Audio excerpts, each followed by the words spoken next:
தேவஜனமே, victory gospel search விடுதலையின் சுவிசேஷ சபை வழியாய் உங்களுக்கு கிருபையும் சமாதானமும் உண்டாவதாக. இன்று தேவன் உங்களுக்கு தரும் ஆவிக்குரிய வார்த்தை என்ன அப்படின்னா, யோசுவா 1:9, நான் உனக்கு கட்டளையிடவில்லையா? பலங்கொண்டு திடமனதாய் இரு, திகையாதே, கலங்காதே, நீ போகும் இடமெல்லாம் உன் தேவனாகிய கர்த்தர் உன்னோடே இருக்கிறார். நம்ம சில நேரத்துல இந்த இடத்துக்கு நம்ம போருமே, ஏதாவது ஆயிடுமா அப்படின்னு சொல்லிட்டு ஒரு பயத்தோடய இருப்போம். தேவன் உங்களுக்கு அதனாலதான் வாக்குத்தத்தமாக அவருடைய ஆறுதலை உங்களுக்கு சொல்லுகிறார். திகையாதே, கலங்காதே. ஏன்னா நம்ம எங்க போனாலும் தேவன் நம்மோடு இருக்கிறார். அதனால இனி எங்க போனாலும் கவலைப்படாதீங்க. ஜப வாழ்க்கையில உறுதியா இருந்துட்டு நீங்க போகும்போது ப்ரேயர் பண்ணிட்டு போங்க. நம்ம என்ன பண்ணுவோம்? போகும்போது ப்ரேயர் பண்ணுவோம்.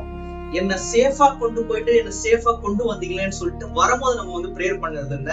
எப்பவுமே நம்ம ப்ரேயர்லயே இருக்கணும். போகும்போதும் ப்ரேயர் பண்ணணும், டிராவலிங்லயும் ப்ரேயர் பண்ணணும். நம்ம திரும்பி வரும்போதும் நம்ம ப்ரேயர்லயே இருப்போம்னா நம்ம எங்கெங்க போனாலும் அங்கங்கே தேவன் நம்மை பாதுகாத்து அற்புதமாய் கொண்டு வந்து சேர்க்க தேவன் வல்லவராய் இருக்கிறார். தேவன் தாமே உங்கள் யாவரையும் அழகாய் கொண்டு வந்து சேர்த்து இனிமேலும் நீங்க எங்கு போனாலும் அங்கங்க உங்களை ஆசீர்வதித்து வழி நடத்துவாராக. ஆமென்.